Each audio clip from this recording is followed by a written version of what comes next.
గురుగారు నమస్కారం. నమస్తే. గురుగారు, నే ఇప్పుడు మనం గుళ్ళ గురించి ఎంతో విన్నాము, చూసాము. కానీ జగన్నాథుని గుడి పైన పక్షులు తిరగడం గానీ, పైనుంచి వాహనాలు వెళ్ళడం గానీ, అంటే వాహనాలంటే ఇన్ ద సెన్స్ హెలికాప్టర్స్ కానీ, ఫ్లైట్స్ కానీ అక్కడి నుంచి వెళ్ళవు. పక్షులు గూడా దాని మీదకొచ్చి వాలవు. ఎక్కడి నుంచి మనం చూసినట్టయితే ప్రతి గుళ్ళ మీద పక్షులనేది కామన్‌గా వాలుతాయి. పావురాలు, కాకులు సంథింగ్ వచ్చి వాలుతాయి. కానీ అక్కడికి ఏ పక్షి రాదట. ఎందుకు రాదు? పూర్వం మన ఋషులందరూ కూడా చాలా ఆధునిక విజ్ఞానానికి అందనటువంటి ఎన్నో రహస్యాలను తెలుసుకున్నటువంటి వారు వాళ్ళు. ప్రతి ఆలయం ఒక శక్తి కేంద్రంగా మలిచారు వాళ్ళు. అది ఇప్పుడు సైన్స్ అంటున్నారు. అప్పుడు సైంటిస్టుల కంటే ఎన్నో లక్షల రెట్లు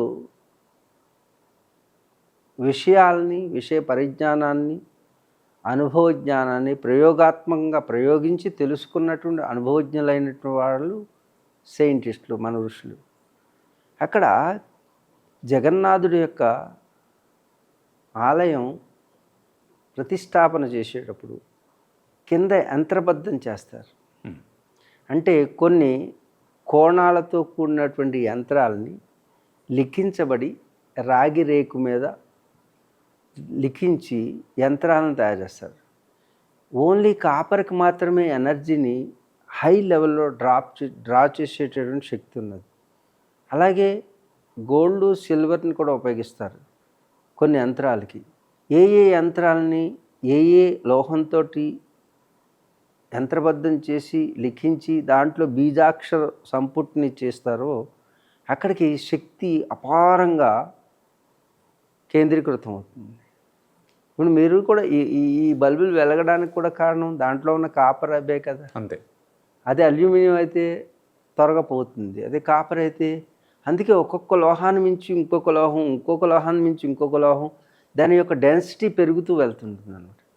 అక్కడ ఏ కాంబినేషన్తో పంచలోహాలతో యంత్రాన్ని తయారు చేశారో, కొందరు సప్తధాతులతో కూడినటువంటి కొన్నిటిని ప్రయోగించి, అలాగే నవరత్నాల్ని కూడా నిక్షిప్తం చేసి ఈ సృష్టిలో ఉన్నటువంటి అన్ని శక్తుల్ని ప్రోధి చేసి ఒక కేంద్రంగా మార్చి ఆ కేంద్రం మీద ఐడల్ని పెడతారనమాట.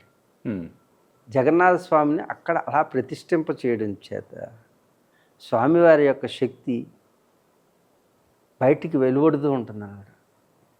దాని రేడియస్ పెరుగుతుంది. చూడండి, ఒక వైఫై అక్కడెక్కడో పెడతాం, అది మొత్తం ఇంట్లోనూ ఆ చుట్టుపక్కల అంతా కూడా మన ఫోన్లోకి వైఫై కనెక్ట్ అవుతుంది. అలాగే చుట్టూ ఆ ఎనర్జీ ఆ యొక్క శక్తి కేంద్రం పెరగడం వలన ఏయైనా పక్షులు రావడానికి దాంట్లోకి ఇబ్బంది కలుగుతుంది అన్నమాట. అందుచేత పక్షులు దానిపైనుంచి ఎగరకపోవచ్చు. ఇంకొక విషయాన్ని మీకు గతంలో చెప్పాను. ఇప్పటి వరకు మేము కైలాసంలో దాదాపు 24 అంటే 19 సంవత్సరాల వరకు 24 ప్రదక్షిణలు చేశాను. చేసినప్పుడు అలాగే అంతఃపరిక్రమను కూడా చేశాం. ఎక్కడెక్కడ ఎంతంత శక్తి ఉందో యోగిక్ బాడీకి తెలిసిపోతుంది. ఆయా శక్తి కేంద్రాల్లో మేము తపస్సు చేయడం చేస్తుంటాం.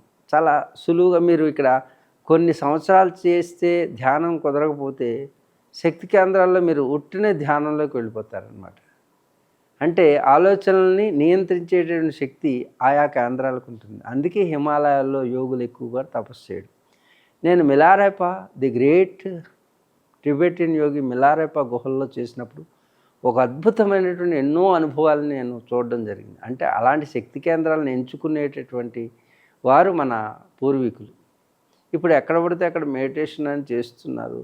దానివల్ల ఎంత సఫలీకృతం అవుతున్నారో మాత్రం తెలియదు. కానీ నేను ఆయా కేంద్రాలకు వెళ్ళినప్పుడు అంతంత శక్తి ఉంది. అలాగే తీర్థాలు, నదీ సంగమాలు, ఎన్నెన్నో కేంద్రాలు ఉన్నాయి. మన వాళ్ళు ఒక్కసారి దర్శిస్తే ఎక్కడ చేస్తే అవదు అనే వాళ్ళకి సమాధానం దొరుకుతుంది. ఎక్కడైనా భగవంతుడు ఉన్నాడు కదా, అక్కడే భగవంతుడు ఉన్నాడా, హిమాలయాలకు వెళ్ళాలా, ఎక్కడైనా ఉంటాడు భగవంతుడు. నువ్వు ఎక్కడ అయినా చూడగలిగితే ఎక్కడైనా ఉంటాడు. అర్థమైందా?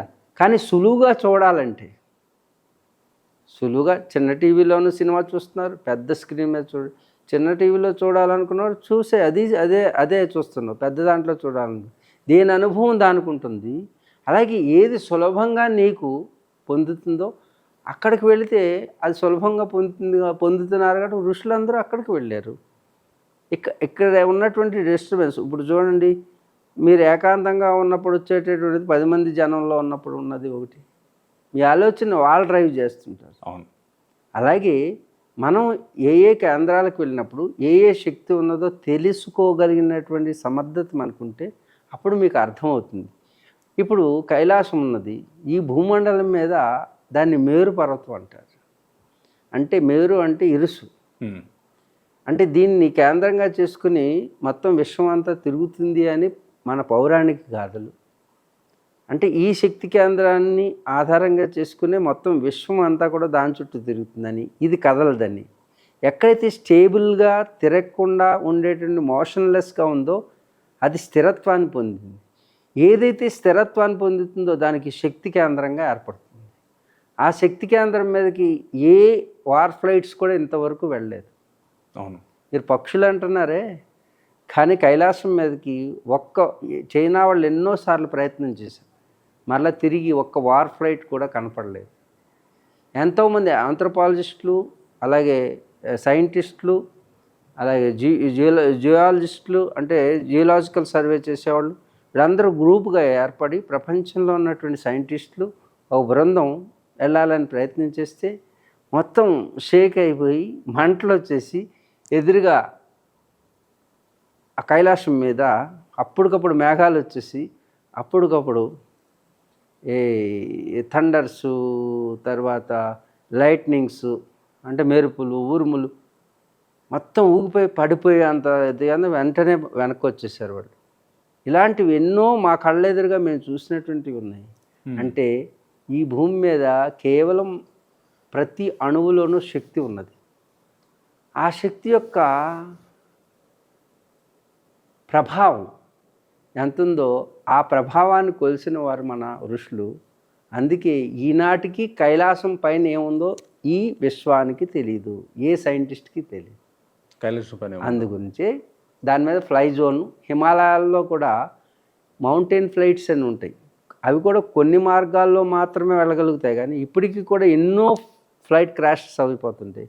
ఇప్పుడు కూడా హెలికాప్టర్ టూర్ ఉంటుంది లోపల, కొంచెం అక్కడి నుంచి ఇక్కడి నుంచి ఎన్నో ఏగల్లాగా దోమల్లా పడిపోయి ఎన్నో హెలికాప్టర్లు ఉంటాయి హిమాలయాలు, మేము చూస్తుంటాం.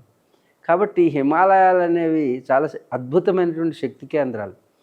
ఇప్పుడు మీరు కనపడే హిమాలయాలు ఎంత శక్తివంతమైతే యోగులు ప్రయాణించే మహిమాలయాలు ఏంటి హిమాలయాల కంటే ఇంకా శక్తివంతమైనవి. ఈ ఫిజికల్ అంటే ఈ శరీరం భౌతిక శరీరంతో చూడలేము వాటిని. ఎప్పుడైతే రెండవ ప్రయాణం అంటే శరీరాన్ని సమాధి స్థితిలో ఉంచుతాం అన్నమాట. సమాధి అంటే శరీరం కానటువంటి స్థితిలోకి వెళ్ళినప్పుడు మనలో ఉన్నటువంటి జీవుడు అంటే సూక్ష్మ శరీరం జాగృతి అవుతుంది. ఆ సూక్ష్మ శరీరం ఒక కొబ్బరికాయలో ఏ విధంగా అయితే పైన పీచు ఉన్నదో ఆ పీచుని గట్టిగా లాగితే లోపల ట్యాంక్ ఉంటుంది, ఆ ట్యాంక్ని లోపల అసలైన విషయం ఉంటుంది. అలాగే మనం కూడా 3 ఈ స్థూల శరీరం పీచుతో కూడుకున్నది. పీచు అంటే బంధాలు భవబంధాలతో కూడు. ఈ బంధాలు భవబంధాలను విడదీసేస్తే లోపల గట్టిగా ఉన్నటువంటి మీకు సూక్ష్మ శరీరం. ఆ సూక్ష్మ శరీరంలో కారణ శరీరం ఉంటుంది, అసలైన పదార్థం అక్కడ ఉంది. ఇది భౌతికంగా మన పదార్థికంగా చూపించాం కొబ్బరికాయలు, కానీ అలా ఉండదు. ఈ భవబంధాలను వదిలినప్పుడు మనకి ఏమవుతుంది, ఈ లౌకికమైనటువంటి స్థితిని దాటేస్తే సమాధి అంటారు. ఆ స్థితిలోకి వెళ్ళిన తర్వాత మనకి ఏమవుతుంది, సూక్ష్మ శరీరం వస్తుంది. ఈ సూక్ష్మ శరీరమే మనం చనిపోయిన తర్వాత ప్రయాణం చేస్తుంది. ఈ సూక్ష్మ శరీరం దాటిన తర్వాత కారణ శరీరం ఉంటుంది.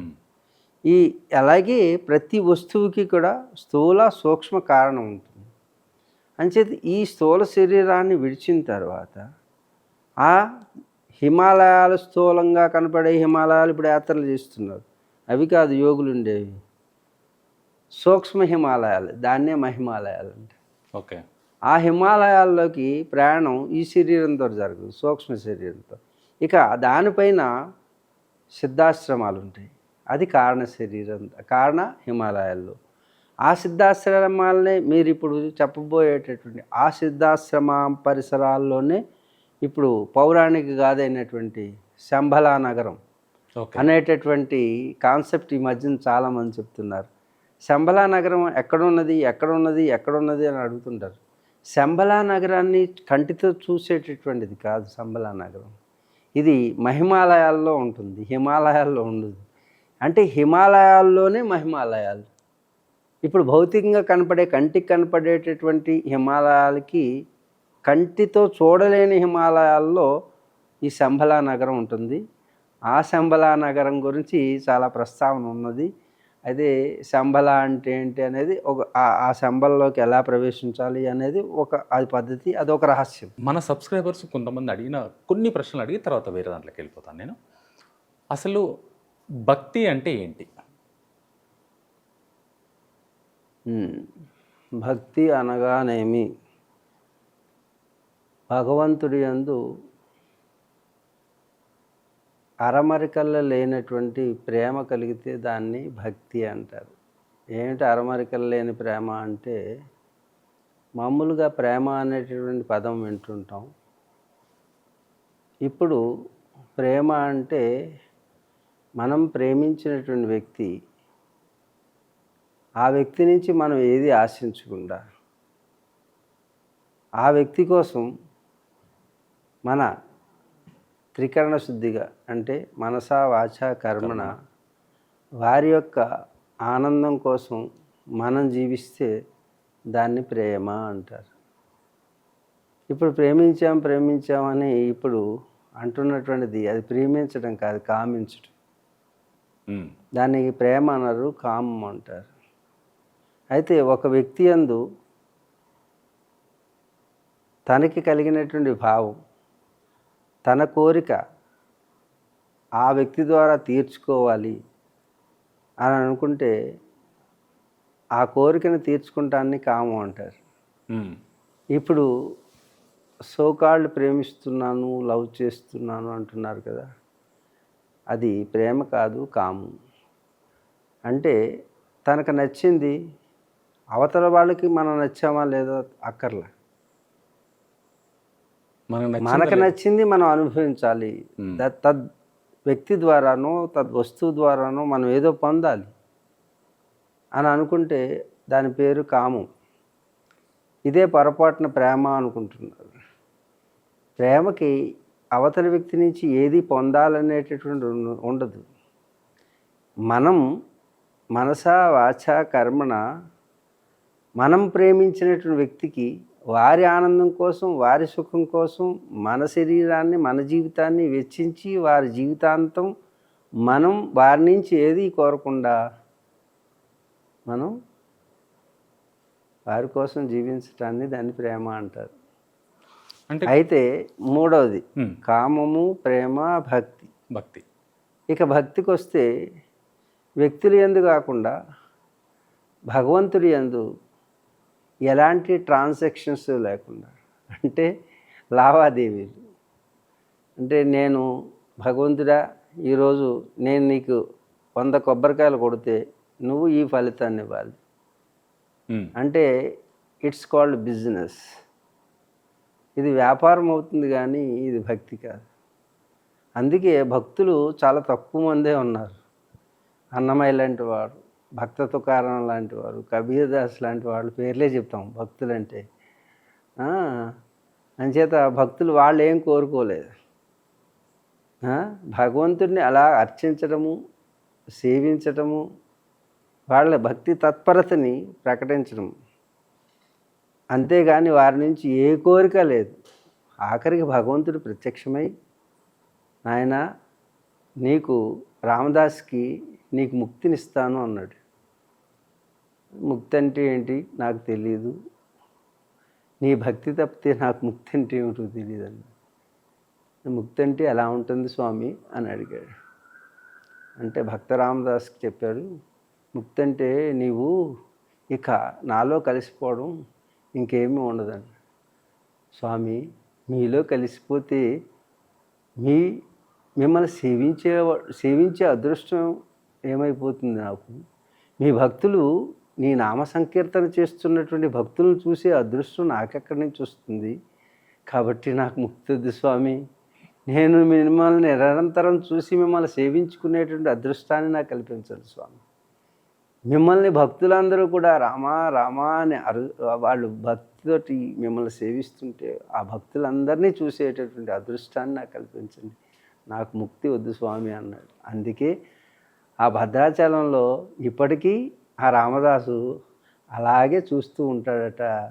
అంచేత ముక్తి కంటే నాకు భక్తే ఎక్కువ అని చెప్పినటువంటి వాడు ఏమీ కోరికలు లేవు నీ పాదసేవ తప్పితే అని అనుకున్నాడు.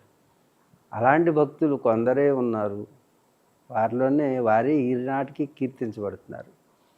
భక్తి మొదటి భక్తి, ప్రపత్తి, శరణాగతి అని 3 ఉంటాయి. మరలా కామము, ప్రేమ, తర్వాత భక్తి. కామంలో కోరికే ఉంటుంది, ఎదుటివారిని అనుభవించాలి, వారి నుంచి ఏదో పొందాలి. రెండవది ప్రేమ, మనం ప్రేమించిన వారి కోసం మన జీవితాన్ని సమర్పించడం. ఇక మూడవది భగవంతుడి కోసం మన జీవితాన్ని సమర్పించడం, వారి నుంచి ఏది కోరుకోకుండా ఉండడం. ఇది భక్తి.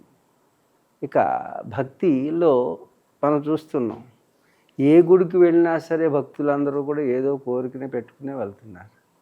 మరి కోరుకోవద్దా అండి భగవంతుడిని అంటే, నువ్వు కోరుకున్నా కోరుకోకపోయినా భగవంతుడు అనేవాడికి నీకేది కావాలో ఆయనకి తెలియకపోతే ఆయన భగవంతుడు ఎలా అవుతాడు? కాబట్టి దేవుడికి అన్నీ తెలుసు. కాబట్టి మీరు కర్మణ్యేవాధికారస్తే మా ఫలేషు కదాచన అంటారు. అంటే నీ పని నువ్వు నిబద్ధతతో చేస్తే నీ పంచకి ప్రపంచం వస్తుందని ప్రబోధాల్లో నేను రాశాను. అంటే ఎవరి పనిలో వాళ్ళు భక్తితో, ప్రపత్తితో, శరణాగతితో చేసినట్టయితే ఫలితం దాని అంతట అదే వస్తుంది.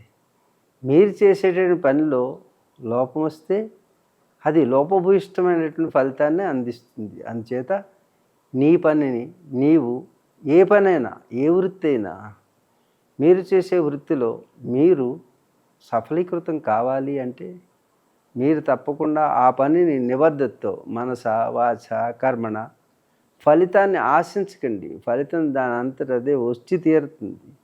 నిబద్ధత లోపిస్తే ఫలితం కూడా లోపభూయిష్టమవుతుంది. కాబట్టి ఏ వృత్తి చేసేవాళ్ళు ఆ వృత్తిని గౌరవించి అది భగవద్దత్తమైనటువంటి వృత్తిగా భావించి మీరు ఆచరించినట్లయితే ఆ పని ఫలితాన్ని ఇస్తుంది. ఆ పనియే పరమాత్మగా మారుతుంది. ఈ విధమైనటువంటి భక్తి భగవంతుని మాత్రమే కొలిస్తే భక్తి కాదు, కానీ మీరు చేసేటటువంటి ప్రతి పని భగవత్తత్వమే. అందుకే పనియే పరమాత్మగా మీరు భావన చేసి ప్రతి పనియందు భగవంతుడు ఉన్నాడనే భావనతో చేస్తే మీ పనియే మీకు ఫలితం. ఆ ఫలితమే మీ జీవన విధానానికి, మీరు జీవించడానికి ఫలితాన్నిచ్చి మిమ్మల్ని పోషిస్తున్నది పనియే. కాబట్టి ప్రతి ఉద్యోగము కూడా పరమాత్మగా భావన చేయండి. అందుకే పనియే పరమాత్మ. దేవాలయానికి వెళ్ళి మీరు ఆ వాతావరణంలో కూడా మీరు ప్రశాంతంగా ఉండి, మనసు ప్రశాంతంగా ఉన్నప్పుడు మీరు కోరేటటువంటి కోరిక ఏదైతే ఉందో అది సిద్ధిస్తుంది. కానీ ఆ కోరికలతోటి మాత్రమే వెళ్తే భక్తి కాదు. కోరికలు లేకపోయినా భగవంతుడికి మీకు ఏది అవసరమో, ఏ సమయానికి మీ కర్మఫలాన్ని ఎలా అందేవాలో అలా అందిస్తాడు. కాబట్టి ముందు కర్మణ్యేవాధికారస్తే, మీ పనిని మీరు చక్కగా చేయండి. గురుగారు, నేను చాలామంది దగ్గర చూస్తాను ఈ ముద్ర. ఇప్పుడు మీరు కూడా స్టార్ట్ చేసే ముందు ఈ ముద్రలో ఉన్నారు. నేను చాలామంది అమెరికన్స్ దగ్గర, ఇంగ్లాండ్ వాళ్ళ దగ్గర, పెద్ద పెద్ద వాళ్ళ దగ్గర కూడా చూసా. ఇంటర్వ్యూలో కూర్చున్న వాళ్ళు మాట్లాడినా ఈ ముద్ర పెట్టుకొని కూర్చోవడం. ఇప్పుడు మీ దగ్గర కూడా నేను ఆ ముద్ర చూస్తున్నాను. ఎందుకు ఈ ముద్ర పెడతారు? దీని మీనింగ్ ఏంటి? అసలు దీనివల్ల మనకేమొస్తుంది? అసలు ఏమైనా శక్తి వస్తుందా, లేకుంటే ప్రశాంతత వస్తుందా? ఏంటి అసలు ఇది? ఇది జీవతత్వానికి చిహ్నం. వేళ్ళు ఇది పరమాత్మ. ఈ జీవాత్మ పరమాత్మ. ఈ జీవాత్మ ఎప్పుడూ కూడా ప్రపంచానికి అభిముఖంగా మన యొక్క మానసిక స్థితిని తీసుకుని వెళ్తుంది. ఈ వేలు ఎప్పుడూ కూడా అంతరంగ ప్రయాణానికి, ఆధ్యాత్మిక ప్రయాణానికి ఉపయోగపడుతుంది. అందుకే జీవాత్మ పరమాత్మ ఈ రెండింటిని ఐక్యం చేసేటువంటి ముద్ర ఇది జ్ఞానముద్ర. ఎప్పుడు కూడా వేళ్ళు ఈ శరీరం అనేటువంటి ఒక సాధనం. సాధనం అంటే ఇట్ ఈజ్ అన్ ఇన్స్ట్రుమెంట్. ఈ శరీరం కూడా మీకు ఇన్స్ట్రుమెంట్. మీరు దీని లోపల ఉన్నారు, గుర్తుంచుకోండి. జీవుడై ఉన్నారు. ఈ జీవుడు వెళ్ళిపోయిన తర్వాత ఈ శరీరం ఒక క్యాప్సిల్ లాగా పక్కన పడేయాల్సింది, అంతే. ఒక పనికిరాని గ్యాడ్జెట్. ఓ బల్బ్ లోపల విద్యుత్ ఉన్నప్పుడు, ఆ ఫిల్మెంట్ ఉన్నప్పుడు వెలుగుతుంది. ఆ ఫిల్మెంట్ లేకపోతే ఏ విధంగా పడేస్తాము. అలా జీవాత్మ, ఈ శరీరం వేరు, జీవుడు వేరు, ప్రాణం వేరు, వాయువు వేరు, ఆ గాలి వేరు, శక్తి వేరు. అలాగే జీవాత్మ కాకుండా పైన ఆత్మ వేరు. ఆత్మ తర్వాత పరమాత్మ. అర్థమవుతుంది? ఈ విధంగా మీరు అడిగిన ప్రశ్న ఏమిటి? ఈ ముద్ర గురించి అడిగారు. ఈ జీవుడు అనేటటువంటి వాడు దేవుడిలో ఐక్యం చెందడమే పరమాత్మ. ఇది ద్వైత సిద్ధాంత పరంగా. అయితే ఈ శరీరం అనేటువంటి గ్యాడ్జెట్కి యాంటీనా అంటే శక్తిని విడుదల చేసేటటువంటివి, శక్తిని తీసుకునేటటువంటివి ఇవి. మీరు ఒకసారి ఉదాహరణకు చూసినట్టయితే మీరు వేడిని వెంటనే గ్రహిస్తాయి వేళ్ళు ముందు శరీరంలో. అలాగే మీకు చలిని కూడా వెంటనే చేతులు వేళ్ళు బీసిపోతుంటాయి. మీరు హిమాలయాల్లో చూస్తే ముందు వేళ్ళలోంచే వెళ్తుంటుంది. అలాగే మన చుట్టూ ఉన్నటువంటి అదృశ్య శక్తులన్నీ కూడా వేళ్ళలోంచే ప్రవేశిస్తుంటాయి అన్నమాట. అంచేత వేళ్ళని మనం ఏం చేస్తాం? శక్తి కేంద్రాలకు వెళ్ళినప్పుడు దగ్గర చేర్చేస్తాం. దగ్గర చేర్చేసినప్పుడు ఏమవుతుందంటే, ఇలా చేసినప్పుడు చూడండి, ఒక కొనికల్ షేప్లోకి వస్తుంది నమస్కారం అనేటటువంటి. అప్పుడు ఈ వేలు నుంచి అన్ని వేళ్ళు కూడా 5 ఎలిమెంట్స్ ఉన్నాయి. అంటే పంచభూతాలు ఉన్నాయి. పృథ్వీ, జల, అగ్ని, వాయు, ఆకాశం. ఈ 5 తత్వాలకి 5. ఈ 5 కలిస్తే పంచము. పంచమే ప్రపంచం. ఈ అంటే ప్రకర్షయతి పంచమం, అంటే 5తో తయారైంది ప్రపంచం. ఈ ప్రపంచంలో ఉన్నటువంటి శక్తి ఏదైతుందో ఆ శక్తి ఈ పాంచభౌతికమైనటువంటి 5 వేళ్లతోటి స్వీకరించబడుతుంది. అదృశ్యంగా ఉండే శక్తిని స్వీకరించబడుతుంది. కాబట్టి ఎప్పుడు ఏ శక్తి కేంద్రానికి వెళ్ళినా ఇలా జోడించిన వెంటనే ఇది నెగటివ్, ఇది పాజిటివ్. 2 పోల్స్ని ఒకసారి పెట్టిన వెంటనే చూడండి, 2 వైర్లు ఉంటాయి మనకి ఒక శక్తి ప్రవాహానికి, నెగిటివ్ అండ్ పాజిటివ్ ఉంటుంది. అలాగే ఇది నెగిటివ్, ఇది పాజిటివ్. అలాగే parasympathetic nerve system, sympathetic nerve system అనే సిస్టమ్స్ ఉంటాయి. ఈ రెండింటిని ఇలా అనగానే ఒక్కసారి ఆ పారాసింపథిక్ సింపథిక్ సిస్టమ్ని ఒకటి చేసి ఎనర్జీని తీసుకునేటటువంటి ఒక ప్రక్రియ ఏర్పడుతుంది. ఇది మన ఋషులు కనిపెట్టారు, సైంటిస్టులు కనిపెట్టలేదు, సెయింటిస్టులు కనిపెట్టారు. సెయింట్స్, ఋషులు. అందుకే ఇది సెయింట్స్. అందుకు మనకి ఎప్పుడు కూడా ఈ రెండింటిని ఇలా పెట్టి తలని ఇలా ఉంచుతాం. ఉంచిన వెంటనే మన బ్రెయిన్కి డైరెక్ట్ ఛార్జ్ అవ్వడానికి ఎనర్జీ ఎదురుగా ఉన్నటువంటి ఐడల్ నుంచి, అంటే విగ్రహం కానీ ఏదైనా ఒక రూపం అక్కడ నిక్షిప్తమైనటువంటి శక్తిని తీసుకునేటటువంటిది డైరెక్ట్ ఛార్జ్ అవ్వడం కోసం అని శిరస్సు ఉంచుతాం అన్నమాట. ఇంకోటి, నేను అనుకునే ఈ శరీరం ఏమీ చేయలేదు, లోపల ఉన్నటువంటి శక్తి తప్ప. శక్తి ఎప్పుడైతే లేదో అప్పుడు ఈ శరీరం ఎందుకు చేయలేదు, కాబట్టి నా చేతల వలన ఏమవుదని సరెండర్ చేయడం బయట. అలాగే నేను అనుకునే ఈ శిరస్సును చూసి మురిసిపోతున్నాను, ఇది కాదు నువ్వు తప్ప అని వీటిని సరెండర్ చేయడం, బాడీని సరెండర్ చేయడం అనే ప్రక్రియ ద్వారా, ఇది బాహ్యంగా ఈ ప్రక్రియ అయితే, ఆంతరంగికంగా టెక్నికల్గా చూసినట్టయితే ఈ 2 చేతుల మధ్యలో ఇలా అనండి. మీరు కూడా ర్యాపిడ్ చేస్తే ర్యాపిడ్ కాదు, దూరంగా ఉంచండి. కొద్దిసేపు తర్వాత మనకు ఆల్రెడీ దీని మధ్యలో శక్తి మీరు చూస్తుంటారు. అంటే శక్తిని విడుదల చేసేటటువంటిది, శక్తిని తీసుకునేటటువంటి కేంద్రం ఏదైతే ఉందో ఇది చేతులు. కాబట్టి చేతలన్నిటికీ శక్తిని, చేతనావస్థని పొందింపజేసేవి. కాబట్టి అది చెయ్యి అని దీని పేరుకి చెయ్యి అని పేరు పెట్టారు. అందుకనే మనం నమస్కారం మన సంస్కారంగా మార్చారు. ఆ సంస్కారాన్ని మార్పు చెందడానికి, లోపల అంతర్విహితమైనటువంటి శక్తిని జాగృతం చేయడానికి, బాహ్యంగా ఉండే శక్తిని మనలో తగ్గితే అది తీసుకున్నానికి ఈ ప్రక్రియను మనం చేస్తాం. అలాగే ముద్రలు, అనేక రకాలైన ముద్రలు ఉన్నాయి. జ్ఞానముద్రని, చిన్ముద్రని, యోని ముద్రని, ఇలా ముద్రల ద్వారా కూడా మనలో నాడీ మండల వ్యవస్థలో ఒక మార్పు జరిగి తద్వారా ఆ శక్తిని స్వీకరించేటటువంటి మనకి ఒక ప్రక్రియ జరుగుతుంది అన్నమాట. అందుకే ఇలా పెట్టిన వెంటనే మనసుని ప్రశాంతతకి తీసుకురావడానికి ఈ ముద్ర ఉపయోగపడుతుంది అనమాట. ఏ ముద్ర అంటారు దీన్ని? మీరు ఇది యోని ముద్ర అంటారు. యోని ముద్ర. గురుగారు, దీని గురించి నాకు ఒకటి అడిగితే దాంట్లో కావాల్సిన అసలు నమస్కారం నుంచి స్టార్ట్ చేసి ఇక్కడ దాకా తీసుకెళ్లారు. కానీ నాకు ఈ మధ్యలో కొంతమంది అడిగిన కొన్ని వాటి గురించి అడుగుదాం అనుకున్నాను మిమ్మల్ని. జగన్నాథ యాత్ర గురించి. అంటే జగన్నాథ యాత్ర అక్కడ నిజంగా శ్రీకృష్ణ భగవానుడి గుండె అక్కడ ఉందంటారా? బలరాముడు అండ్ వాళ్ళ చెల్లెైన వాళ్ళకి సంబంధించిన మొత్తం నిజంగా అక్కడ ఉంది. చెతస్కోప్ పెట్టినా సరే మనకు ఆ శబ్దం వినిపిస్తుంది, డాక్టర్లు కూడా వింటారు అని చెప్పేసి మాట్లాడు. అసలు అక్కడ రావడానికి కారణం ఏంటి? అక్కనే ఉండడానికి ఏంటి?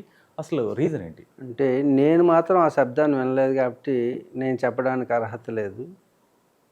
అందరూ పెద్దలు, మహానుభావులు, ఎందరో తరతరాలుగా చెప్తున్నటువంటి విషయం కాబట్టి అది ఆగమంగా స్వీకరించి, నేనైతే స్వయంగా నేను ఆ శబ్దాన్ని వినలేదు. ఓకే. కాబట్టి నేను చెప్పడానికి అర్హత లేదు నాకు. అక్కడ ఉండి ఉన్నది కాబట్టి పెద్దలు చెప్పిన విషయాలు ఆప్తవాక్యాలు అంటారు. వారు ఎప్పుడు అసత్యాన్ని పలకరు కాబట్టి అది వారు చెప్పిన సత్యంగా నేను స్వీకరిస్తూ, నా విషయంలో అనుభవం లేదు కాబట్టి అది సత్యమని నమ్మకమే తప్పితే అది సత్యమని నేను చెప్పలేనటువంటి స్థితిలో దాన్ని ఆప్తవాక్యంగా స్వీకరిస్తూ దాన్ని నేను ప్రయోగాత్మకంగా ప్రయోగించి నేను అనుభవించలేదు కాబట్టి నేను చెప్తే సత్యం కాదు అది. కాబట్టి ఆప్తులు వారు అనుభవించిన వాళ్ళు ఎవరైతే ఉన్నారో వాళ్ళు చెప్పిన దాన్ని ఆగమం అంటారు. కాబట్టి ఆ పెద్దలు చెప్పినటువంటి విషయాన్ని బట్టి అక్కడ ఉన్నదని నా నమ్మకం. ఆ నమ్మకం నమ్మేవారికి నమ్మకం, నమ్మకపోయిన వారికి నేను ఏమి చెప్పలేను. కాబట్టి అక్కడ ఉన్నది కాబట్టే అంతటి భూమండలం మీదే మరి ఎక్కడా జరగనటువంటి మేళ ఆ ప్రాంతంలోనే జరుగుతుంది. అది కూడా అన్ని కోట్ల మంది, అన్ని లక్షల మంది ఒకే చోట భూమండలం మీద గుమిగూడేటటువంటి మేళ ఈ భూమండలం మీద ఎక్కడా జరగదు. అది కూడా చిన్న యాక్సిడెంట్ కూడా జరగకుండా ఏం జరుగుతుంది అసలు అక్కడ? అది జరుగుతుందంటే అదే భగవంతుడి శక్తి, అదే భగవంతుడు ఉన్నాడనేటువంటి విశ్వాసాన్ని ప్రతి మనిషిలోనూ ఉద్భవించేటట్టు చేస్తుంది. ఆ భక్తిభావాన్ని మరింత పెంచేటట్టుగా చేస్తుంది. అంచేత భగవంతుడు కృష్ణుడి యొక్క హృదయం అక్కడ ఉన్నదని నేను కూడా విశ్వసిస్తాను. గురుగారు, ఎందుకంటే ఇప్పుడు కల్కి సినిమా అని చెప్పేసి మీరు చూసారా గురుగారు అదేమన్నా? అయితే దాంట్లో శంబాల నగరం అనేది ఒక కీలకమైన నగరం. సినిమాలోనే ఒక శంబాల నగరం అనేది ప్రపంచం మొత్తము, అంటే ఆ సినిమాలో ఎలా తీసుకున్నారంటే ఫస్ట్ కాశీ, మన జీవన విధానం స్టార్ట్ అయింది, మనుషులు స్టార్ట్ అయింది కాశీ నుంచి. మన చరిత్రలు చెప్తున్నాయి, ఎక్కడి నుంచి తీసుకుంటాం. ప్రపంచం అంతా ఎండిపోతే కాశీ దగ్గరికి వస్తుంది. కాశీలో కూడా గంగ ఎండిపోతుంది. అక్కడ ఒక పిరమిడ్ లాంటివి క్రియేట్ చేస్తారు. దానికంటే one of the best Shambhala నగరం. ఒక దగ్గర శంబాల నగరం ఉంటుంది, కానీ శంబాల నగరం ఎవరికి కనిపించదు. అక్కడ ఒక నగరం ఉండి అక్కడ ఎన్ని వేల మంది ప్రజలు ఉంటారు, పూజలు జరుగుతుంటాయి, ధ్యానాలు జరుగుతుంటాయి. కానీ శంబాల నగరం కొండ కనిపిస్తుంది, స్పీడ్కి వెళ్ళి గుద్దుకుంటే దాని లోపలికి వెళ్ళిపోతారు శంబాల నగరం అని. చాలామందికి ఒక డౌట్ వచ్చింది ఏంటంటే శంబాల నగరం అనేది ఉందా, ఉంటే ఎలా ఉంటుంది, అది ఎప్పుడు కనిపిస్తుంది, దాంట్లోకి వెళ్ళడం ఎలా, అది ఎలా ఉంటుంది? ఇప్పుడు శంబాల నగరం అనేది అది మేము యోగులుగా 36 సంవత్సరాలు దాదాపుగా హిమాలయాతో పరిచయం ఉన్నటువంటి మాకు, మేము కూడా అన్వేషణ సాగించడం ఎన్నోసార్లు చేసాం. మాతో పాటు సైంటిస్టులు చేస్తున్నారు, రష్యన్ సైంటిస్టులు, జర్మనీ, జపాన్, అందరూ కూడా ఈ శంబాల నగరం వేటలో చాలామంది మా దగ్గర కనపడుతుంటారు. మమ్మల్ని కూడా మేము సహాయం చేస్తామని అడుగుతూ ఉంటారు. మాతో గుహల్లో కొంతకాలం ఉంటారు. కొందరు కాళ్ళు పోగొట్టుకున్న వాళ్ళు ఉంటారు, ఐస్ ఫ్రాస్టింగ్ జరిగిన వాళ్ళు ఉంటారు, ఐస్ బైట్ జరిగిన వాళ్ళు ఉంటారు. ఎన్నో ఎక్విప్మెంట్ తీసుకొచ్చి ఆ ఎక్విప్మెంట్ అంతా పోయి చివరికి ఏమీ తెలుసుకోకుండా వెళ్ళిపోయిన వాళ్ళు ఎంతమంది ఉంటారు. అలాగే రజనీకాంత్ కూడా వస్తుంటారు హిమాలయాలకి, చాలామంది వస్తుంటారు. మేము గుహల్లో ఉంటుంటాం కదా, వీళ్ళందరినీ చూస్తుంటాం. కానీ నిజానికి భౌతికమైనటువంటి అన్వేషణతోటి శంబలా నగరాన్ని ఎవరు చేరలేరు. మీరు అంటున్నారు దాన్ని గుద్దితే సినిమాలో అలాగే అది చూపించారు. It's an hypothetical. అంటే ఓకే. ఒక వాళ్ళకి ఊహాజనితమైనటువంటి దాంతో వాళ్ళ స్టోరీ చేసి ఉండొచ్చు. కానీ నిజానికి మాత్రం అలాగే ఉండదు. నేను చెప్పినట్టుగా శరీరాన్ని ప్యారలల్ జోన్స్ అని ఉంటాయి మాకు. అది కూడా రహస్యం చెప్పకూడదు, అయినా కొంచెం చెప్తాను. కొద్దిగా మాకోసం. ప్యారలల్ జోన్స్ అంటే ఏంటంటే, ఇప్పుడు ఇక్కడ కూర్చున్నాం, ఇక్కడే కూర్చున్నాను. ఇక్కడ కూర్చున్న నేను అయోధ్యలో కనపడవచ్చు. ఇక్కడ కూర్చున్న మీరు అయోధ్యలో కనిపించారు. అయోధ్యలో కనపడవచ్చు. ఓకే. అయోధ్యలో ఉన్న నేను నైమిషంలో కనపడవచ్చు. ఓకే. ఎలా అంటే ఇది నాకు సంబంధించిన విషయం కాదు. నన్ను డివిజన్ చేయగలిగినటువంటి ఒక శక్తి ఉంటుంది మాకు. హిమాలయాలతో మేము ప్రసారకులం. అంటే ఒక్కొక్కరు సెక్షన్స్ ఉంటాయి దీంట్లో కూడా. యోగుల్లో కూడా సిద్ధాశ్రమంలో ఉన్నటువంటి యోగులు ఎవరికి కంటికి కనపడినటువంటిది సిద్ధాశ్రమాలు. ఎలా అయితే శంబలా నగరం కంటికి కనపడదు, అంటే భౌతికమైనటువంటి శరీరానికి అందనటువంటి విషయం గురించి మీరు మాట్లాడుతున్నారు. మరి శరీరంతో చూడలేనటువంటిది ఈ భౌతిక ప్రపంచంలో ఉందంటే, భౌతిక ప్రపంచానికి ఈ భౌతికంగా మీరు చూసే ప్రతి ప్రపంచానికి వెనక ఇప్పుడు మీరున్నారు, మీ శరీరం ఉంది. ఈ శరీరంలో మీరు ఎక్కడున్నారు? నేను ఇక్కడనే ఉన్నా. మీరున్నారని నిరూపించగలరా? ఇప్పుడు చాలామంది హేతువాదులు అంటారు దేవుడు ఎక్కడున్నాడో చూపించమని. మీరు ఎక్కడున్నారో చూపించమంటే? నేను ఇక్కడనే ఉన్నా, ఇలాగనే ఉన్నా.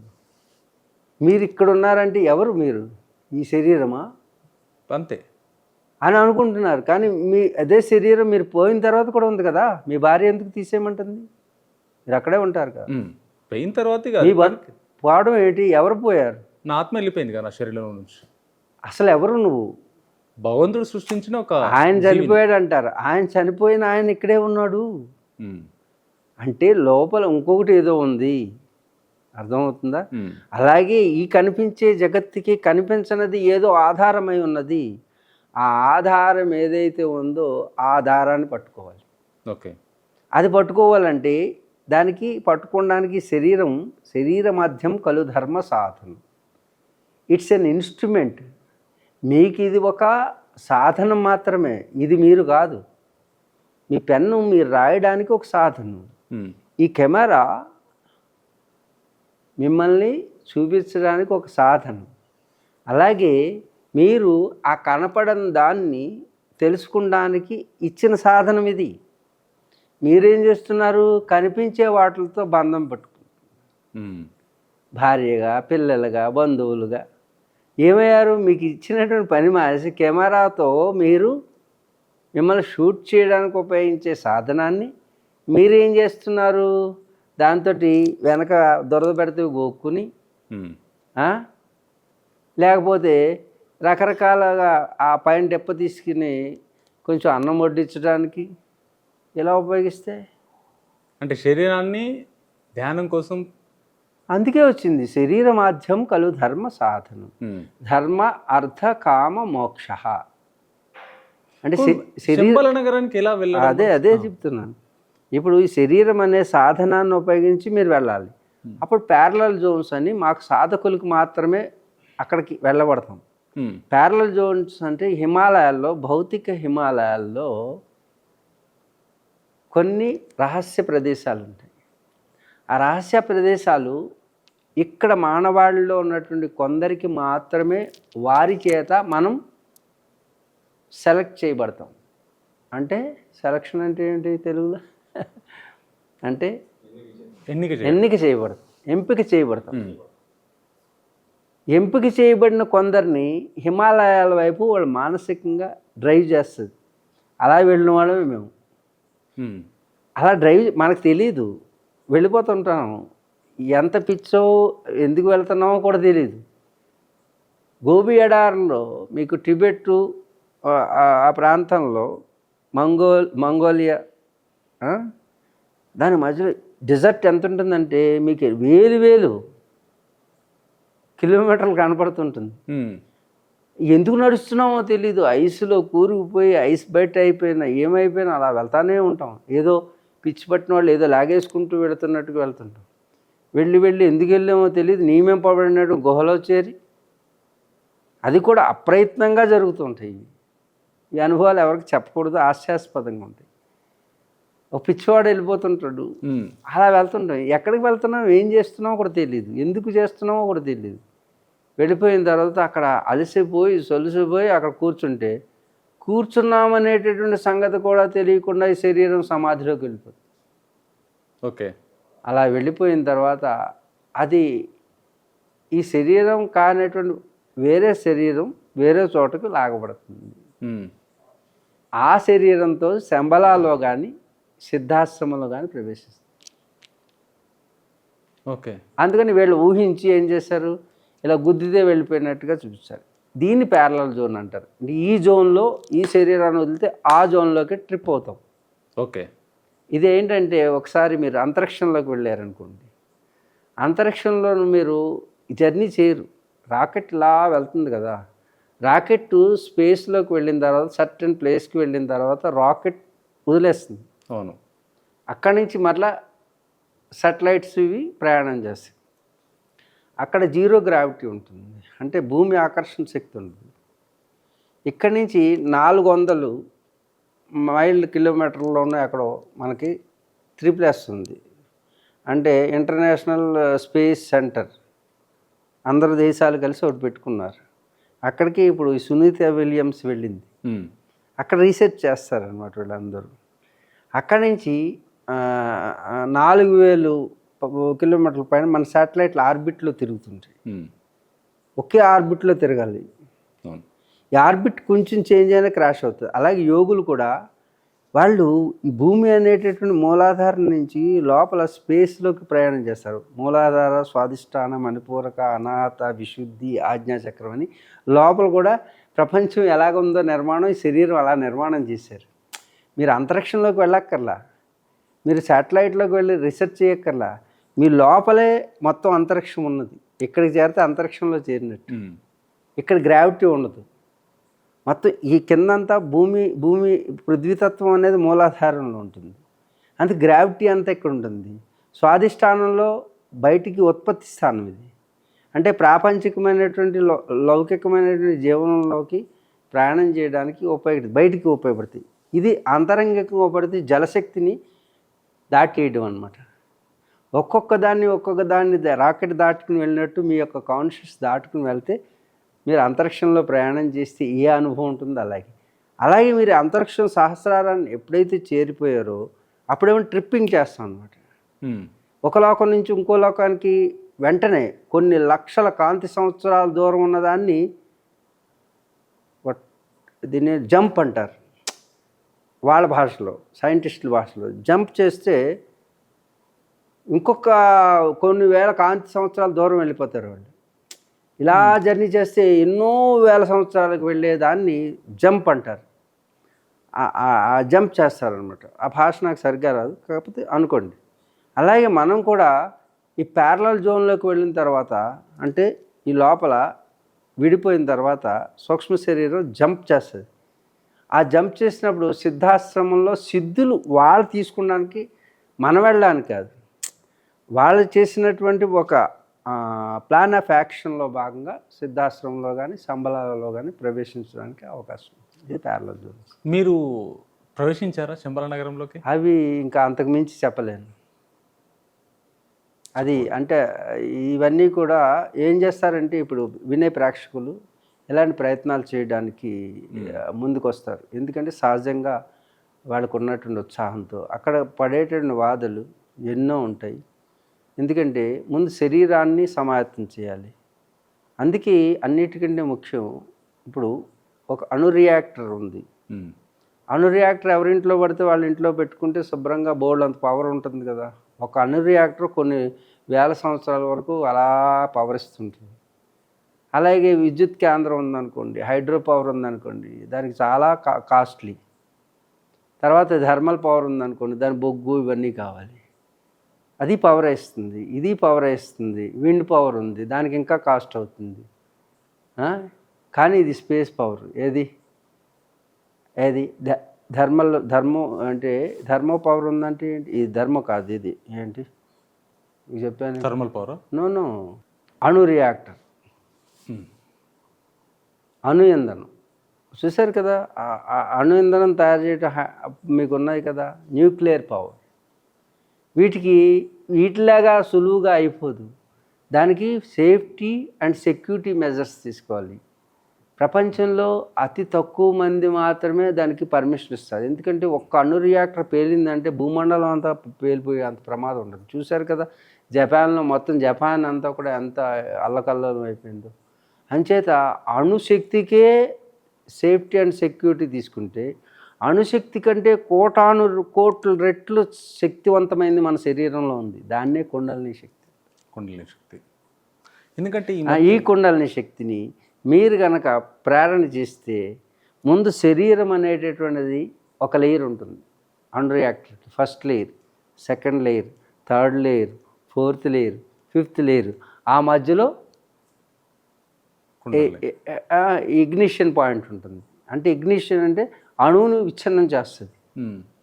ఇన్ని లేయర్స్ని సేఫ్టీలో పెట్టుకుంటారు. అలాగే మన శరీరానికి కూడా 5 లేయర్స్ ఇచ్చారు. పాంచభౌతికమైన శరీరం: పృథ్వీ, ఆపహ, తేజస్, వాయురాకాశమేవచ. ఈ 5 లేయర్స్తో తయారైనటువంటిది 5 తత్వాలతో తయారైంది. అందుకు పృథ్వీతత్వం అనేటువంటి శరీరాన్ని సమాయత్తం చేయాలి. ఎందుకంటే ఆ శక్తిని ధారణ చేయడానికి. దాని తర్వాత జలతత్వాన్ని, తర్వాత అగ్నితత్వాన్ని, తర్వాత వాయుతత్వాన్ని, తర్వాత ఆకాశతత్వాన్ని, ఈ పంచభౌతికమైన శరీరాన్ని సమాయత్తం చేయడానికి మనకి ఆసన, ప్రాణాయామ, ప్రత్యాహార, ధారణ, ధ్యాన, సమాధి అనేటటువంటి ఒక అష్టాంగ యోగాన్ని మనకి ఇచ్చారు. ఆ అష్టాంగ యోగం ద్వారా ఈ శరీరాన్ని సమాయత్తం చేసుకుని, తద్వారా ఆ యొక్క శంబలా కానీ, లేకపోతే సూక్ష్మ శరీరం కానీ, సూక్ష్మయానం కానీ అవి చేయడానికి ప్రయత్నం చేయాలి. అంతేగాని ఇక్కడ కూర్చుని నేను కుండలిని వచ్చింది అంటే ఇది అబద్ధం అవుతుంది, ఇది అనర్థానికి దారితీస్తుంది. ఓకే. పాంచభౌతికమైనటువంటి ఒక్క అణు రియాక్టర్కే ఇన్ని మెజర్స్ ఉంటాయి. దానికి ఇన్లెట్ అవుట్లెట్ ఉంటుంది. ఇన్లెట్ అవుట్లెట్ అని 2 ఉంటుంది. ఒకటి కూలింగ్ చేయడానికి వాటర్ వస్తుంది, అవుట్లెట్ ఉంటుంది. అలాగే మనకి ఇన్లెట్ అవుట్లెట్ అని ఇక్కడ 2 పెట్టారు. ఇది ప్రాణాయామం ద్వారా ఆపరేట్ చేస్తూ లోపల శక్తిని ఒక్కొక్క తత్వంలోకి, పృథ్వీతత్వం నుంచి, మూలాధారం నుంచి, స్వాదిష్టానం నుంచి, మణిపూరకం నుంచి, అనాహత నుంచి, విశుద్ధి నుంచి, ఆజ్ఞ నుంచి సహస్రారానికి ప్రయాణం చేసేటప్పుడు regulating system, safety and security సిస్టమ్స్ని తెలియాలి. అది ఎవరికి తెలుస్తుంది? ఒక్క హిమాలయ యోగులకు మాత్రమే తెలుస్తుంది. ఈ భౌతికంగా జీవనం చేసేటువంటి ఎవరికీ తెలియదు. కానీ ఈ మధ్యన ఈ కుండలిని అనేటటువంటి ప్రతి ఒక్కరూ మా కుండలిని వచ్చింది, శక్తిపాతం చేస్తుంది, ఇవన్నీ కూడా ట్రాష్. ఒక అణు రియాక్టర్లో ఉన్నటువంటి అణు శక్తిని బయటికి తీయడానికి ఇన్ని సేఫ్టీ అండ్ సెక్యూరిటీ మెజర్స్ తీసుకుంటే, అణుశక్తి కంటే కోట్ల రెట్లు శక్తివంతమైనది కుండలిని శక్తి. అది మానవ నిక్షిప్తమైనటువంటిది. ఆ శక్తిని ధారణ చేయాలంటే సాధారణంగా పృథ్వీతత్వాన్ని దాటిందంటే ఈ భూమి నుంచి మీకు గ్రావిటేషన్ వచ్చేస్తుంది. భూమి మన మీద పనిచేయదు, గ్రావిటేషన్ ఫోర్స్. జలతత్వం జయించారంటే అంటే ఇక్కడ ఉన్నటువంటి స్వాదిష్టానం, మణిపూరకం, స్వాదిష్టానం, మూలాధార, స్వాదిష్టాన, మణిపూరకం.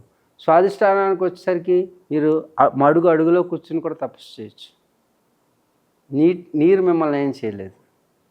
తర్వాత అగ్నితత్వం, మణిపూరకంకి వచ్చేసరికి అగ్నిలో కూర్చొని తపస్సు చేస్తే కూడా మీకు ఏముండదు. మీరు కుండలిని అని ఎవరైతే వచ్చారో వాళ్ళని ఈ ప్రదర్శించమన్నారు.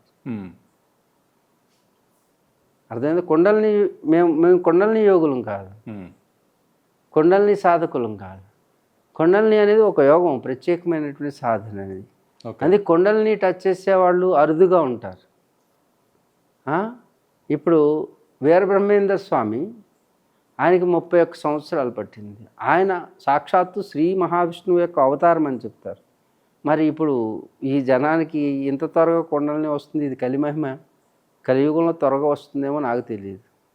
మీకు ఎన్ని సంవత్సరాలు పట్టింది గురువు?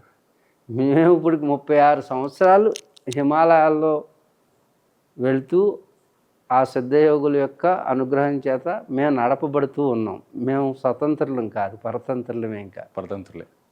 ఉమ్.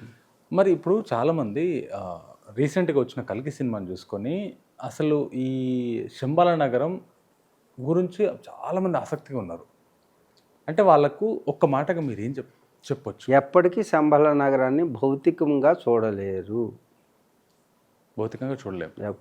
ఎప్పటికీ ఎన్ని యుగాలు పట్టినా మీరు భౌతికంగా శంబల నగరాన్ని చూసే అవకాశం లేదు. అది సాధన ద్వారా మాత్రమే సాధ్యమయ్యేటటువంటి. సాధన చేస్తే తప్పకుండా సాధన ద్వారా సాధ్యమవుతుంది. సాధన ద్వారా సాధ్యమవుతుంది. గురుగారు, నాకు ఇంకొకటి, నేను ఈ శంబల నగరం లేదని ఎందుకు చెప్పానంటే, ఇప్పుడు ఎలాగైతే కొండలని కోసం భార్యాభర్తలు విడిపోయి నేను కొండల్ని సాధించానని భర్తను వదిలేసి చాలామంది ఈ కొండల్ని చేశానని, ఇక్కడ రాత్రి నిద్ర పట్టట్లేదని, కామెర్లు వచ్చి లివర్లు చెడిపోయి వెనక వీపు నొప్పి వచ్చేసి వాళ్ళు వదిలించుకోలేక ఎన్నో బాధలు పడిపోయి సంసారాలు విచ్ఛిన్నమైపోయిన వాళ్ళు ఎంతమందో నా దగ్గరికి వస్తుంటారు. అందుగురించి నేను కొన్ని లేవు అని చెప్పడానికి గల కారణం ఏంటంటే, కొంతమంది అనవసరమైనటువంటి ప్రయత్నం, సామర్థ్యం లేని వాళ్ళు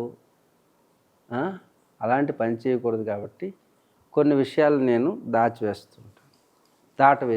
గురుగారు, నేను నాగసాధువులు అని విన్నాను.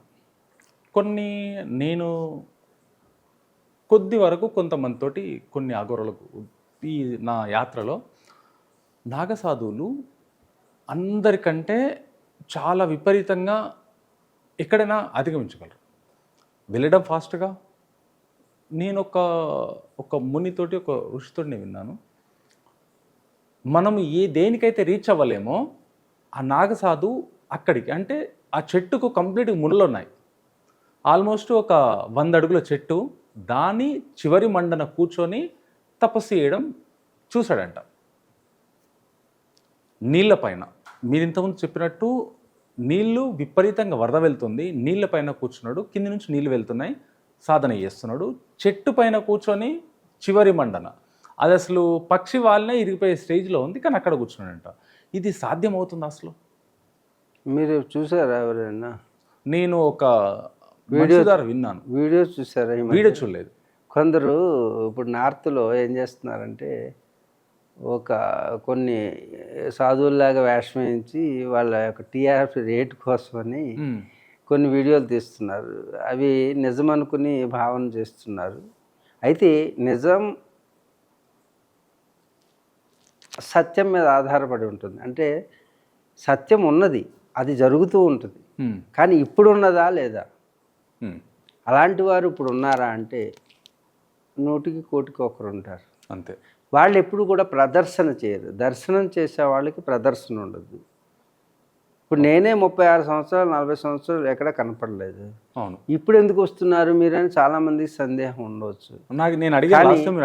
కానీ అది హిమాలయ యోగుల యొక్క ఆదేశానుసారమే నేను ఇప్పుడు బయటికి రావడం జరిగింది. ఎందుకు వచ్చారంటే, చాలా మిస్కన్సెప్షన్స్, అది సత్యం అనేటువంటి భావనలోకి ప్రజలను తీసుకుని వెళ్తున్నారు. కాబట్టి సత్యం తెలిసిన వాళ్ళు, అది సాధన ద్వారా సాధించి అనుభవం ఉన్న వాళ్ళు చెప్పేటటువంటి విషయం వేరుగా ఉంటుంది. ఇప్పుడు నేను చెప్పే చాలా విషయాలు మీకు ఇప్పటి వరకు ఉన్నటువంటి భిన్నంగా ఉంటాయి. అందుకే సాధారణంగా ఈ భౌతిక లోకంలో ఒక ప్రవాహం వెళుతుంటుంది.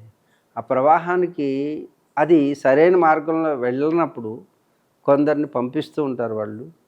ఆ ప్రక్రియలో భాగంగా మీకు ఏదైనా అర్థమైతే మంచిదైతే తీసుకోండి, లేకపోతే ఏమీ లేదు. అయితే మీరు అడిగిన ప్రశ్న, చెట్టు కొమ్మ మీద కాదు కదా, సూది మీద కూడా కూర్చునేటటువంటి శక్తి మనిషికి.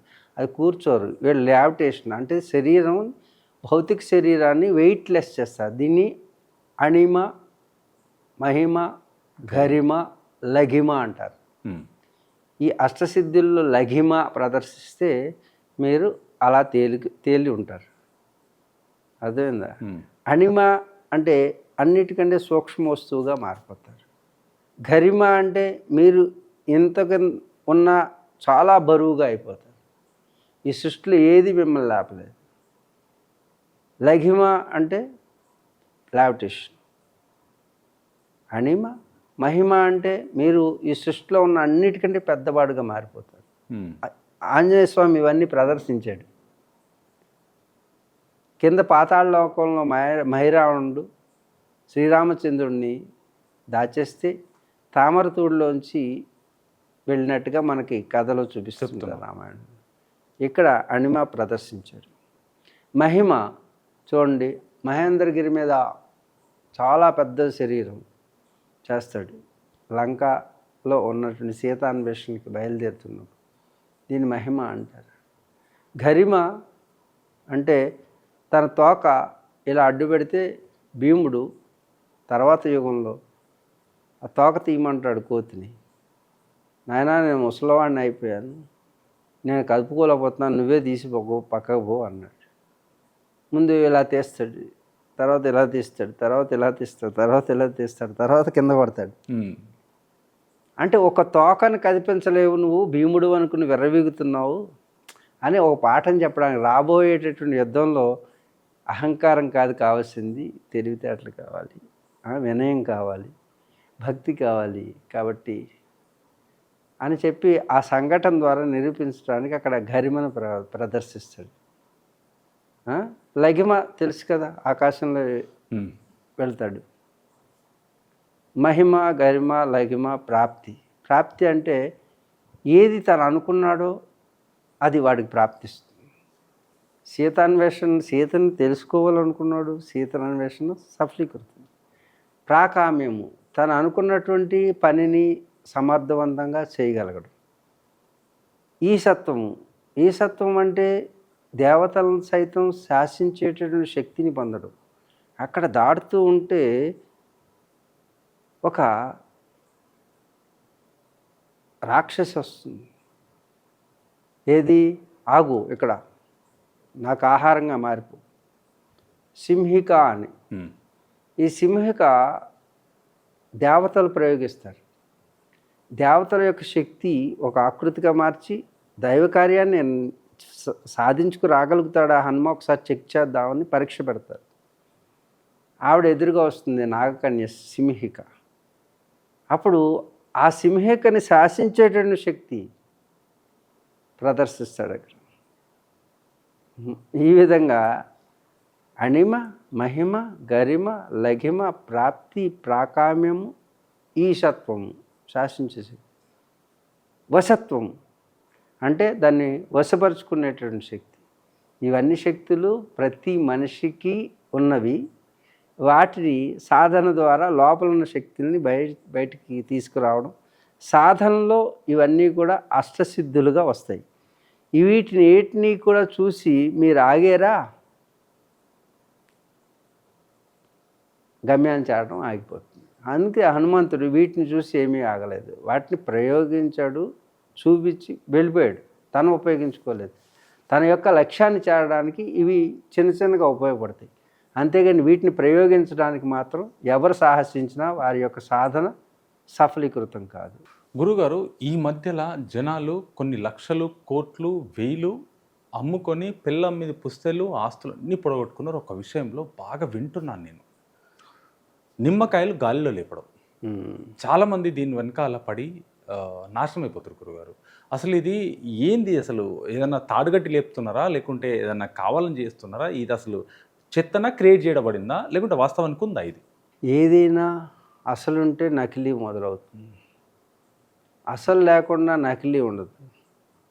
ఇప్పుడు మీరే ఉన్నారు, కొంత సాధన చేస్తే మైండ్ పవర్ అనేటువంటిది చాలా చోట్ల మీరు చూస్తుంటారు. అంటే మానసిక శక్తిని ఇప్పుడు మొన్నటి వరకు సైంటిస్టులు భౌతిక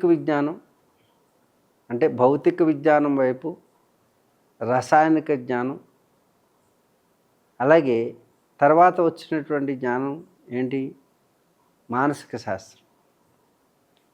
ఈ మానసిక శాస్త్రంలో కూడా మనసుని how can the define? It's not a matter.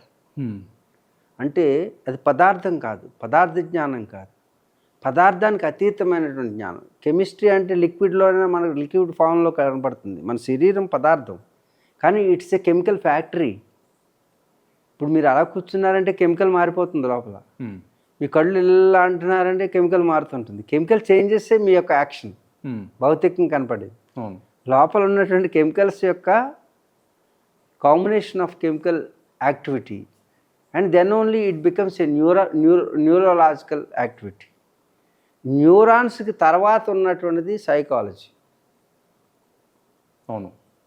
సైకాలజీని define చేయడానికి there is no machines. How can they define about the mind?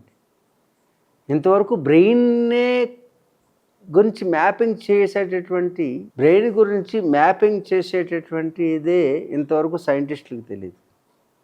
Obama brain మ్యాపింగ్కి కొన్ని కోట్లాది రూపాయలు ఖర్చు పెట్టి ఇప్పుడు బ్రెయిన్ మ్యాపింగ్ కోసమని ప్రయత్నం చేస్తున్నారు. అప్పట్లో ఒబామా ఉండగా ఆ మిషన్ స్టార్ట్ అయింది. అంటే ఒక బ్రెయిన్ గురించి మనం తెలుసుకోవడానికి ఇప్పటివరకు శాస్త్రవేత్తలకి 2% కూడా తెలియదు బ్రెయిన్ గురించి. బ్రెయిన్ దాటిన తర్వాత ఉన్నటువంటి psychology, how can the define? మీ మనసు గురించి మీకు తెలుసా? పోనీ మీ మనసు ఎక్కడుందో? పోనీ సైంటిస్ట్కి మనసు అంటే ఏంటి? There is no definition in the science about the మనస్సు. They called as mind, but what is mind? There is no mind. It's not a physical part. How can they define in this physical world? Just they are saying as a word, but there is no answer for this mind in this world. ఆ మనసుకి గురించి చెప్పిన శాస్త్రం ఏదైతే ఉందో అదే యోగం. మనసుకి డెఫినిషన్ ఉంది, మనసుని ఎలా కంట్రోల్ చేయాలో ఉంది, ఎలా మనసుని అధీనంలో తీసుకోవాలో ఉంది. అదే భారతీయ తత్వశాస్త్రంలో ఉన్న రహస్యం. భారతీయ తత్వశాస్త్రాలన్నీ కూడా మనస్సుని కేంద్రంగా చేసుకుని ఉంటాయి, దేవుళ్ళని కేంద్రంగా చేసుకుని కాదు. ఆ దేవుళ్ళు కూడా ఈ మనస్సుని ఎలా కంట్రోల్ చేయాలో దానికి పాత్రలు అవి. మనసుని ఎవరైతే కంట్రోల్ చేశారో వాళ్ళు ఈ నిమ్మకాయలు చూసారు లెగిసినాయి అంటున్నారు. నిమ్మకాయలు కాదు, తల్ల లెగిస్తాయి. మనసు కాన్సన్ట్రేట్ చేసి ఇలా అంటే అంత శక్తి విడుదలవుతుంది అన్నమాట. మైండ్ పవర్ అంటారు. ఈ మైండ్ పవర్ తోటి మీరు చూస్తుంటారు, ఫారినర్స్ చాలా బాగా ప్రాక్టీస్ చేసిన కొందరు ఉంటారు. కంటితోటి అలా ఐరన్ని, ఆ పవర్ని అలా పంపించి ఐరన్ని వంచేయడం చూపిస్తారు. మీరు నిమ్మకాయలా అంటున్నారు. చాలా ప్రదర్శనలు మైండ్ పవర్ మీద మీరు చూస్తే ఉంటుంది. సైకలాజికల్ అదే మీరు మనకి త్రాటకం అనేటటువంటి ఒక ప్రక్రియ ఉంది. మీరు కొన్నాళ్ళు త్రాటకం కనుక జాగ్రత్తగా అభ్యాసం చేస్తే వీటిని త్రాటకం అనేది క్రియ, అలాగే పొట్ట తిప్పడం నవళి అనే క్రియ. ఇలా చూడండి అంటున్నారు ఈ మధ్యన అందరూ, రామదేవ్ని చూసినారు. ఇది కూడా క్రియ, ప్రాణాయామం కాదు, క్రియ. ఏ క్రియని ఎప్పుడు ఎందుకు ఉపయోగించాలో అది సద్గురు ఎదురే తెలుసుకోవాలి. టీవీలో చూసి నేర్చుకుని చేసేయడం కాదు. ఎక్కడ చూసి నేను చూస్తున్నాను, పార్కుల్లో రోడ్ల మీద అక్కడ కూర్చొని అంటుంటారు. అసలు అది ఎలా చేయాలో కూడా తెలియకుండా ఆ రామ్దేవ్ ఏదో చూపించాడు కదా, ప్రదర్శన చేశాడు కదా అని అలా చేసేస్తున్నారు. అలా చేయకూడదు. ఇవన్నీ క్రియలు. ఈ క్రియల్లో త్రాటకం అనేటువంటి క్రియ ఒకటి ఉంది. షట్క్రియల్లో 6 క్రియల్లో ఇదొక క్రియ. ఈ త్రాటకం అనే క్రియను కనుక జాగ్రత్తగా మీరు కనుక చేస్తే మైండ్ పవర్ని ఇంక్రీజ్ చేసుకునేటటువంటి శక్తి వస్తుంది. ఆ త్రాటకం జాగ్రత్తగా దాన్ని అభ్యాసం చేసి త్రాటక సిద్ధి పొందితే మీరు ఆ కళ్ళతోటి నిమ్మకాయ కాదు కదా, ఆ ఫ్యాన్ అలా ఆపేటటువంటి శక్తి వస్తుంది. ఓకే. అంటే మీరు చేయగలుగుతారా అంటే చేయగలిగినా కూడా ఎప్పుడు కూడా ఏ యోగి ప్రదర్శించడు. యోగి కాని వాళ్ళే ఈ ప్రదర్శన చేస్తారు.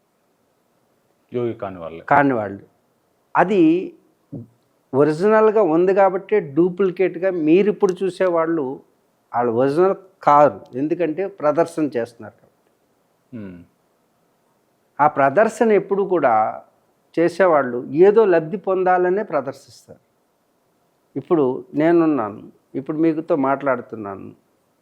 ఎప్పుడైనా ఎక్కడైనా ₹1 ఆశించి మీరు నన్ను చూస్తున్నారు కదా, ఇంతమంది కోటీశ్వరులు వస్తుంటారు. ఎవరి దగ్గరైనా ₹1 తీసుకుని నా జీవిత పర్యంతం ₹1 ఎవరి దగ్గర తీసుకోలేదు. ఆల్మోస్ట్ మిమ్మల్ని నేను 6 మంత్స్ పైనగా చూస్తున్నాను నేను. కాబట్టి ఎవరు ఆశించేవాడు శాసించలేడు. ఉమ్. కాబట్టి ఆశిస్తూ చేస్తే కనుక అది మాత్రం ప్రదర్శన అవుతుంది. దాని వెనక ఏ ఆశ ఉన్నా సరే ప్రదర్శించేవాడు ఎప్పుడు కూడా ఈ యొక్క అద్భుతమైన శక్తుల్ని పొందలేడు. ప్రదర్శించడానికైతే మాత్రం కాదు, దర్శించడానికి మాత్రం. మరి జనాల్ని ఎలా మోసం చేస్తున్నారంటే ఈ లేసిన నిమ్మకాయని జోబులో పెట్టుకుంటే కోట్లు వస్తాయి, ఏదంటే సాధ్యం అవుతుంది. పోనీ ఒకరు కోట్లు వచ్చిన వాళ్ళు చూపించమండి, మోసపోవడమే ఉంది కదా. అన్నీ సమానంగా ఉడుకుతాయి. అన్ని సమానంగా కొడుతాయి. అందరూ దాని ప్రసాదం ముందు ఆ ప్రసాదం అందరూ కూడా స్వీకరిస్తారు. ఫారినర్స్ కూడా బయట వెయిట్ చేస్తుంటారు. ఆ ఒక్క ఆలయంలోకే ఫారినర్స్ని అలౌ చేయరు. అలాగే పశుపతినాథ ఆలయంలో కూడా ఫారినర్స్ని అంటే ఇతర దేశస్తుల్ని లోపలికి అలౌ చేయరు. మరి ఇప్పుడు అలౌ చేస్తున్నారేమో నాకు తెలియదు. నేను ప్రతి సంవత్సరం వెళ్తూనే ఉంటాను పశుపతినాథ్ గుడి. పశుపతినాథ్ అన్నిటికీ ప్రతి సంవత్సరం నేను వెళ్తుంటాను. ఆలయాలన్నిటికీ 1-2 సార్లైనా జగన్నాథుని దర్శించుకుంటాం. అవి శక్తి కేంద్రాలు. మామూలు వాళ్ళకి దేవుడు కోరికలు తీర్చేటటువంటి వాడు. ఎవరు ఏ స్థాయిలో ఏం అడుగుతున్నారో అది ఆ శక్తి కేంద్రం ద్వారా పూర్ణత్వం చెందుతుంది. మీరు పశుపతినాథ్ అన్నారు గురువుగారు. నేను పశుపతినాథ్ నేను వెళ్ళాను. నన్ను తీసుకెళ్ళిన వ్యక్తి అఘోరగా కొన్ని రోజులు సాధన చేసి ఇప్పుడు నార్మల్ జీవితంలో ఉన్నాడు. అప్పుడప్పుడు సాధన చేసుకుంటాడు, నార్మల్ మనలాగానే ఉన్నాడు. అక్కడ మొత్తం వెళ్ళిపోలేదు. తను తీసుకెళ్ళాను నన్ను అక్కడికి. నేను ఆయన ఇద్దరము గర్భగుడి పక్కన ఒక మెట్ల పైన కూర్చున్నాం. కూర్చుంటే ఒక ఆయన ఆల్మోస్ట్ 6 అడుగులు ఉన్నాడు. వచ్చి ఆయన చేతిలో కట్టె ఉంది. కట్టెతోటి భుజం మీద తట్టి నీ ఛందస్సు అంటే హిందీలో అంటే నీ మొక్క కలయిక బాగుంది అని చెప్పేసి భుజం మీద కొట్టి ఇలా వెళ్ళాడు. మళ్ళీ కనిపించలేదు. మేము జస్ట్ మా ఇద్దరు ముఖం చూసుకున్నాం. అటు తిరిగి చూస్తే ఆయన కనిపించలేదు. అక్కడ మహిమ. నేను పశుపతినాథ్ గుడిలో నేపాల్లో కాఠ్మండ్లో ఇది అక్కడ ఉండి చూసాము. మీ ఇద్దరం పరిచయం అయినా మళ్ళీ మీ ఇద్దరు మొక్కలు చూసుకొని మళ్ళీ చూసిలోగా అతను లేడు. అది మీ అనుభవం. అసలు అక్కడున్న శక్తి అసలు మామూలు శక్తి కాదు పశుపతినాథ్లో. చాలామంది అక్కడ యోగులు ఉంటారు. విభూతి ధారణ చేసి భస్మధారణ చేసి ఉంటారు. అక్కడే మన కాశీలో ఏ విధంగా అయితే దహనం జరుగుతుంటుందో అక్కడ కూడా ఎప్పుడు దహనం చేస్తూ ఉంటారు. ఓం శాంతి శాంతి శాంతి. హరి ఓం తత్సత్. సమస్తలోకా సుఖినో భవంతు. సమస్తలోకా సుఖినో భవంతు. సమస్తలోకా చరాచర శ్రేయో భవంతు. ఓం శ్రీ గురుభ్యో నమః.